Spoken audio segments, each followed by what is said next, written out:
Hello दोस्तों, देखिए मैं आज आप लोगों के लिए केमिस्ट्री का इलेक्ट्रॉनिक विन्यास लेकर आया हूं जो बहुत ही आसान है। चलिए हम लोग स्टार्ट करते हैं। देखो इलेक्ट्रॉनिक विन्यास कैसे हम लोग निकालते हैं, तो पहले कुछ देखेंगे। जैसे परमाणु का संरचना देखेंगे, परमाणु की संरचना। ठीक है, परमाणु की संरचना इस तरह होता है।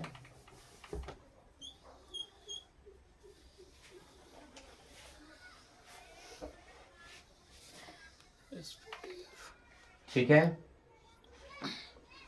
ये हो गया इसका न्यूक्लियस, मतलब केंद्रक बोलिए, जिसमें परमाणु के केंद्रक में जो होता है ना, यानी नाभि में, इसको नाभि एक तरह से बोलिए, नाभि। ठीक है, प्रोटॉन और प्लस न्यूट्रॉन होता है, दोनों होता है। ठीक है, परमाणु के 3 कण होता है, याद रखिएगा, परमाणु के 3 कण होता है।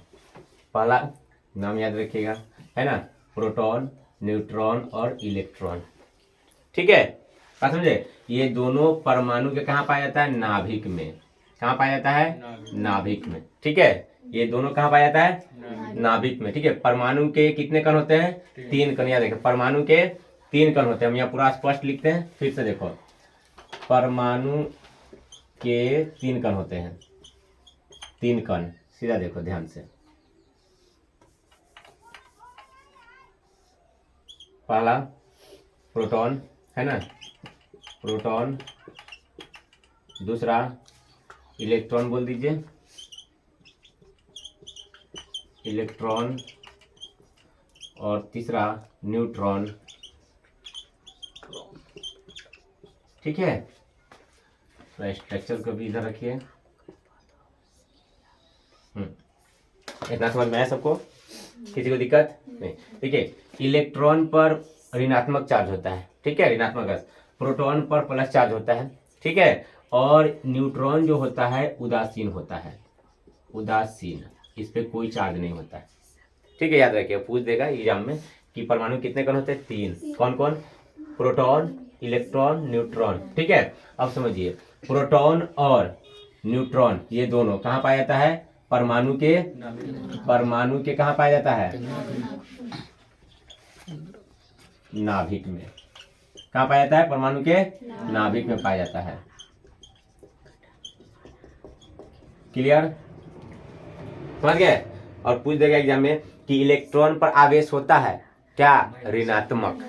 क्या बोलेंगे? ऋणात्मक। प्रोटॉन पर आवेश होता है धनात्मक, है ना, और न्यूट्रॉन पर आवेश होता है तो उदासीन। न्यूट्रॉन पर कोई चार्ज नहीं होता है। ठीक है, और इलेक्ट्रॉन जो होता है इस परमाणु के चारों ओर, यानी कक्षा में क्या करता है? चक्कर काटते रहता है। समझे कि नहीं? बात समझे? जितना ही ऊर्जा से, है ना, इलेक्ट्रॉन इसमें घूमता रहता है। कहने का मतलब है कि मान लो कि यहाँ एक इलेक्ट्रॉन है, इलेक्ट्रॉन कब चक्कर काटेगा? कि इसमें भी ऊर्जा होता है, प्रोटॉन प्लस न्यूट्रॉन दोनों में ऊर्जा होता है ना। जितना ही ऊर्जा से क्या करता है, कहने का मतलब इलेक्ट्रॉन प्रोटॉन और न्यूट्रॉन को खींचता है, उतना ही ऊर्जा से प्रोटॉन और न्यूट्रॉन क्या करता है? इलेक्ट्रॉन को खींचता है, और इलेक्ट्रॉन क्या होता है? चारों तरफ कक्षा में अपना मतलब भ्रमण करना शुरू कर देता है। ठीक है, यह नाभिक के चारों ओर चक्कर काटता है। पूछेगा परमाणु के कौन सा कण नाभिक के चारों ओर चक्कर काटता है? इलेक्ट्रॉन। ठीक है, और नाभिक में कौन सा रहता है? प्रोटॉन और न्यूट्रॉन। ठीक है, और इसमें जो होता है, प्रोटॉन जो होता है क्या होता है? प्लस चार्ज होता है, यानी धनात्मक होता है, और इलेक्ट्रॉन जो होता है माइनस होता है, और न्यूट्रॉन जो होता है उदासीन होता है। एक तरह से और पूछ देगा कि जब हम लोग जो तार होता है ना, जब हम लोग क्या करते हैं? स्विच दाबते हैं तो उसमें जो करंट आता है तो उसमें कौन सा क्या रहता है? तो उसमें भी इलेक्ट्रॉन रहता है ना। प्रवाहित कण कौन रहता है? इलेक्ट्रॉन होता है। अर्थात कहने का मतलब जो हम लोग धरती में एक तार लगाते हैं, अर्थिंग के लिए बोलते हैं, कहते नहीं बोलते गाँव घर में कि अर्थिंग जो हम लोग लगाते हैं ना, तो वो अर्थिंग से जो होता है नीचे से क्या लिया जाता है? इलेक्ट्रॉन। क्या होता है? अर्थिंग होता है ना। अब अर्थिंग नहीं, अर्थिंग कहाँ हो गया? अब जो अभी जो आया है इस तरह का, जो क्या देखते हैं हम लोग, पोल देखते हैं, इसमें डब्बा रहता है कि ना, रहता है ना। तो दोनों तार यहीं पर कनेक्शन होता है इसी में। क्यों? क्योंकि इसमें एक मेन तार रहता है, एक क्या रहता है? आपका अर्थिंग रहता है, जो धरती में लगाया जाता है। ठीक है, तो अब दोनों कनेक्शन यहीं आ गया है, जिसके कारण हम लोग क्या करते हैं? धरती में तार को नहीं हिलाते। नहीं तो पहले जनरेटर वाला था, जनरेटर वाला जानते हैं ना, जिसमें एक नीचे और एक मेन तार में लगाता था, है ना। समझ आ गया। तो जो धरती में जो तार लगाया था या अर्थिंग बोलिए, तो उसमें भी क्या होता है, गतिशील कण कौन होता है, इलेक्ट्रॉन होता है ना, याद रखिएगा। और जो आवेश प्रवाहित होता है उसमें गतिशील कण कौन होता है, इलेक्ट्रॉन होता है ना। और किसी भी कक्षा में इलेक्ट्रॉन की लिखे, याद रखिएगा, किसी कक्षा में इलेक्ट्रॉन की अधिकतम संख्या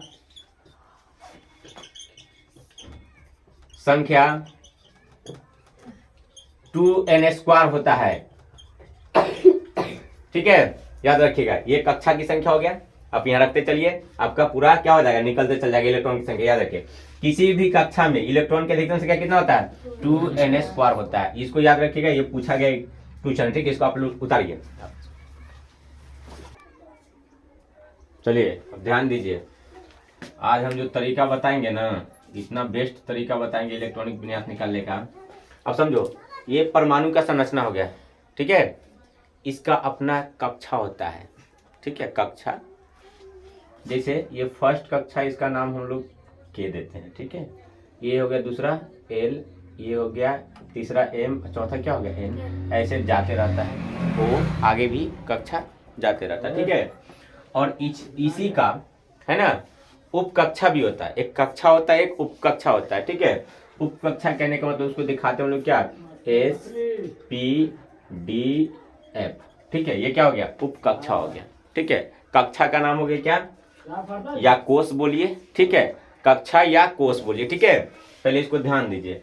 कक्षा हो गया के, पहला कक्षा के L M N, मतलब 4 कक्षा हो गया। डॉट डॉट हम कर दिए, आगे की ओर जाता रहेगा। ठीक है, इधर भी हम लोग डॉट डॉट कर देते कि ये आगे हम लोग लिख सकते हैं। ठीक है, इसका उपकक्षा या उपकोष होता है। ठीक है, कक्षा का